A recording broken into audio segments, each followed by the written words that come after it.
Hello, how are you? Welcome to day 2 of healing your childhood trauma. So, healing your childhood trauma means finding your authentic self. If we had parents who demanded that we be a certain way or else we got punished, then we will often have a conditioned self. We will be who they needed us to be in order to get their love and validation. But to be your conditioned self means that we have to betray our own needs to get acceptance. And this means ignoring our intuition, ignoring our gut instinct, ignoring our authenticity. And Dr. Gabor Mate says that we are vulnerable to depression and anxiety because we are ignoring our true self and we're putting somebody else's needs first. So first of all, what we need to do is we have to figure out that we're playing a role. So if you have a piece of paper and a pen, I'd love you to put on one side conditioned self and on the other side authentic self. And then under the conditioned self, you're going to list all the things that you do that you feel obliged to do. That doesn't actually feel authentic to you. You're doing it because you might hurt somebody else's feelings, or, for example, saying yes when you really want to say no, staying silent instead of speaking up, being indecisive. That might be something that you're conditioned to do because you're so worried about what other people will think of your decision. Maybe your conditioned self receives validation when they work, so you work constantly. Maybe you play small or you live in fear and you feel unworthy. All of these are signs of a conditioned self. So if you want to find your authentic self, often it starts with what is the opposite of that conditioned self. And also, what is it that I love to do? How can I bring more of that into my life? Maybe your authentic self has boundaries and is okay with saying no. Maybe your authentic self speaks up and is seen, right? You hold space and you let yourself be the first to talk up. You get your needs met. Whereas maybe the conditioned self would sit back and let everybody else get their needs met instead of your own. Maybe your authentic self is decisive. You tune in to what you want instead of worrying about what everybody else wants for you. Maybe your authentic self celebrates her successes or his successes or their successes. You know your worth. How beautiful would it be to know what you're worth? So go through, make these 2 lists, and then I want you to ask yourself, now that I know how I'm living, what are the steps to becoming this authentic version of me? What is it that I need to do? This summer I am learning to surf. That's so cool, right? I wanted to learn to surf when I was 16, but at 16 I told myself that I was too old to learn how to surf, right? What a joke. Now I'm 32 and I'm learning. Imagine if I had just listened to myself back then. I could have had 16 years of surfing under my belt. Okay, so what does your authentic self look like? Is there somebody that you see and you think, wow, I'd really like to be like them, or there's something that they do that you feel like you can't do or you're too afraid of doing? Is your authentic self making videos on TikTok? Is your authentic self, getting on your social media and speaking about your beliefs? What do you have to overcome to do that? Who can mentor you, right? I've had a parent coach, a trauma coach. I have had a life coach, a business coach. And sometimes I didn't have the money, but I set up payment plans to do these things because I valued my worth and my growth, and I valued it more than the money that I had. So what is it that Who is somebody that can mentor you? Who is somebody that you look up to? You know, success leaves clues. How can you get there? The next thing that we need to do in order to heal is to speak to ourselves kindly. And I get it, you know, this feels cliche. Speak to yourself kindly, self-love. I understand.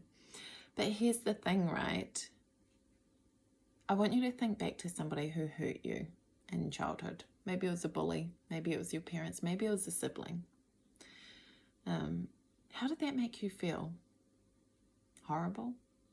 Sad? I'm guessing. Okay.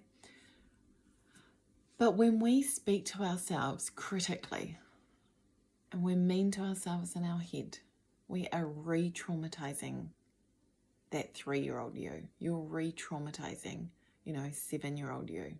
You didn't deserve it then and you don't deserve it now. How can you stop being so critical to yourself?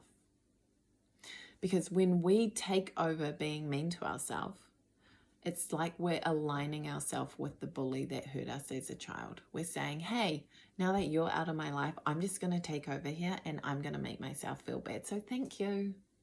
We don't want to be doing that. We didn't deserve that. Younger you does not deserve that. This current version of you does not deserve that. And we've been raised in this society that uses guilt, that uses shame in order to manipulate us to do the things that they want us to do. Okay, you see it everywhere. Well, if you're conscious to it, you'll see it everywhere. Shaming people for the decisions that they make. All right? You wouldn't get down to your child or your toddler and say horrible things to them. So why are you saying horrible things to the little you inside of you? Now, I want you to think of thoughts as intruders. These mean thoughts, these critical thoughts, think of them as an intruder, right?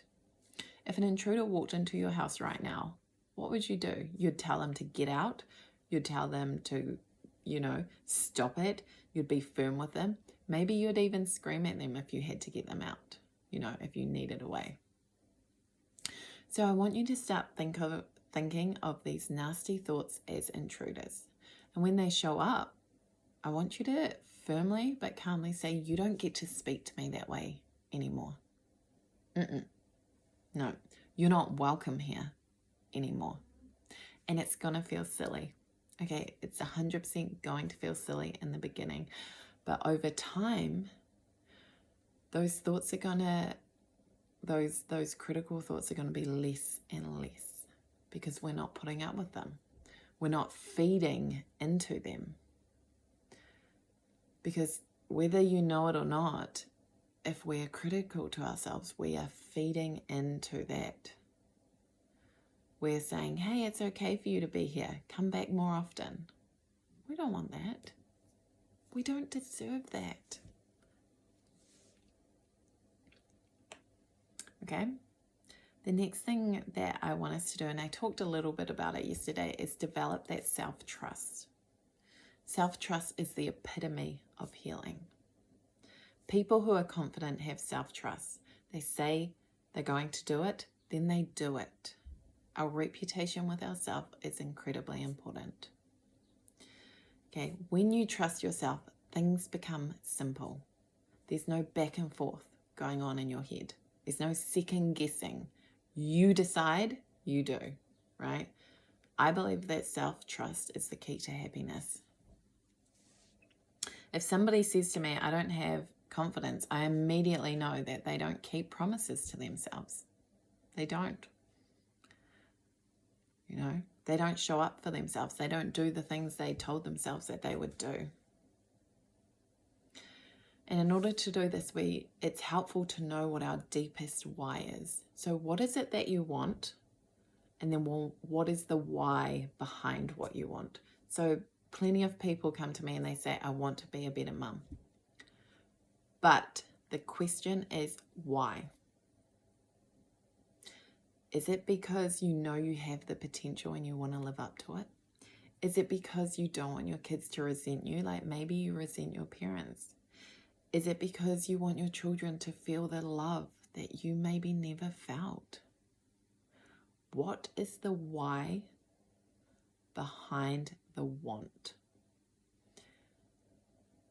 Remember this why on the days that feel hard, because motivation is not going to stick around. It just isn't. Motivation doesn't change your life. Consistency changes your life. Okay? So find out what your deepest why is. Start asking yourself, say, this is what I want, and this is why I want it. So we can do that now, for example. Maybe your deepest why, your want is that you want to heal. Why? So I can do better in life. Why? Well, I want to do better in life so that my daughter doesn't feel disappointed. And why? Why is that important? Well, maybe because I felt disappointed in my life and I just don't want that for her. I want to be her person. I want to be the person she comes to. Why? I want to be the person she comes to because I never had somebody that I felt like I could talk to. And why is that important? Because I want her to feel unconditional love. Because I know that if you don't feel unconditional love, you do some messed up things. Okay, and I don't want that for her life. I don't want her to have the pain that I went through. Do you see how we went from I want to heal to how we ended up with unconditional love and not wanting to pass that pain on? That deepest why is going to be what really sticks with you. So now what is the small little thing that you can commit to get to your goal? And I'm talking 5 minutes or less. Something that is fun, but also brings you towards one step closer to that goal of yours, to your want. Okay, if you're doing exercise, you can start with 5 minutes of exercise. If you want to learn more, maybe you can start with 5 minutes of reading. Remember, if we choose big changes, we're going to get big mental resistance. So what is something that you can commit to? This is your homework. What is something that you can commit to build your self-trust? Keep it small and keep it enjoyable. Okay? What is the one thing that you can be nicer to yourself about? And finally, your last question for your homework is, what is your role self versus your authentic self? How do they show up differently? Now I'd like to talk to you quickly about the Nurtured Mama. This is a program for mamas who want to empower themselves, who want to get rid of the toxic self-sacrificing beliefs that we've been raised with in our society, who want to change their mindset, reparent themselves. They want to learn how to meet their own needs and hold loving boundaries, but also who want more happiness and freedom. And they want to get rid of guilt and shame in their parenting. Now, all the payment details are in the link at my bio. So please go in there, have a look, and if it feels aligned with you, we'd love to welcome you in. Bye.